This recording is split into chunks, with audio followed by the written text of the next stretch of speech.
Okay, so I know that making fudge sounds like a science experiment with thermometers and boiling sugar mixtures. Let me take care of the science side of fudge and help you to make the legendary never fail chocolate fudge recipe I've made since childhood. It always turns out creamy every single time. It's going to be the only fudge recipe you'll ever need.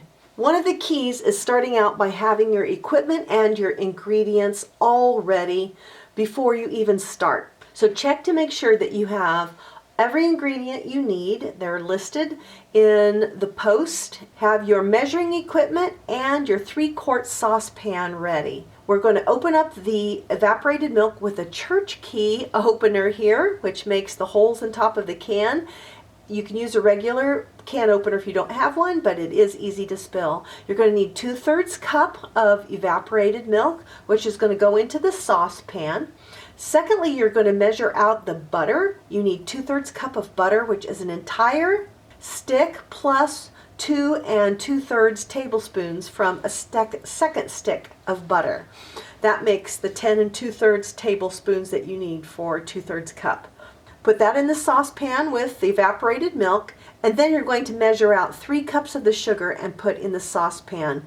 Set that aside. Don't turn on the heat yet because we're going to get some other equipment ready and ingredients ready. So next to the stove, make sure you have your pan that the fudge is going to go into, either a 9 by 9 inch pan or 9 by 13 pan, and spray it with a little Pam or with line it with parchment paper. Your marshmallow fluff, have the foil off of that and a spatula in there ready to go. Also have your chocolate chips there, which is a package of chocolate chips or 2 cups, as well as a teaspoon ready to measure out your vanilla as well. With all of those things ready, plus a hot pad to set your pan on later, you're going to then put your mixture onto the stove and bring it to a boil. Okay, it has the evaporated milk, the butter, and the sugar in it. So you'll need a candy thermometer when it starts boiling, and we're going to bring it to a soft ball stage, which is 234 degrees. So when it starts to boil, you'll put that thermometer down into the mixture, the bowl part of it down into the mixture, but trying not to touch the bottom of the pan. Temperature is the second key to making good fudge. We don't go by timing, we go by temperature.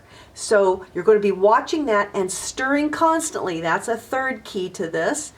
And as it cooks down, the temperature will go up.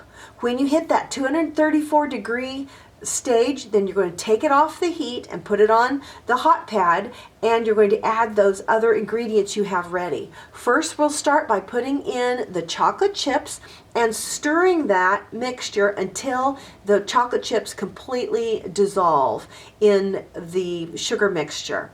And so use a wooden spoon, that's also key so it doesn't get too hot. And then add your marshmallow fluff. It's very sticky, but this is another key to smooth fudge because that keeps it from getting grainy. So your 7 ounces of marshmallow fluff go in next, and then you will, see how sticky that is, and then you will stir that in gently until fully mixed, along with the 1 teaspoon of vanilla. Now this will set up quickly, so that's why we have your pan ready, because this will pour into the pan, scrape out as much as you can get in there, and then smooth out the top, and then you will let this sit until it firms up. Now this is a hard part of fudge because it's hard to wait to eat it, but you do want that to cool off and before you start trying to cut it. So after it's cooled off, we will use a knife to cut this into pieces. The 9 by 9 pan makes a thicker fudge that you will see here. So I'm cutting it to begin with without refrigeration. And then I do stick it in the refrigerator before I pull out the pieces with my little spatula. They're just beautiful pieces, and I promise you they are so good. It's so smooth and creamy and chocolatey. It makes a great gift or just a great treat to have around for the holidays. You can make it any time of year, but it's especially fun at Christmas time. Enjoy making this never fail fudge that will come out perfectly every single time. For more great Christmas recipe ideas, come on over to welcometonanas.com and join the fun.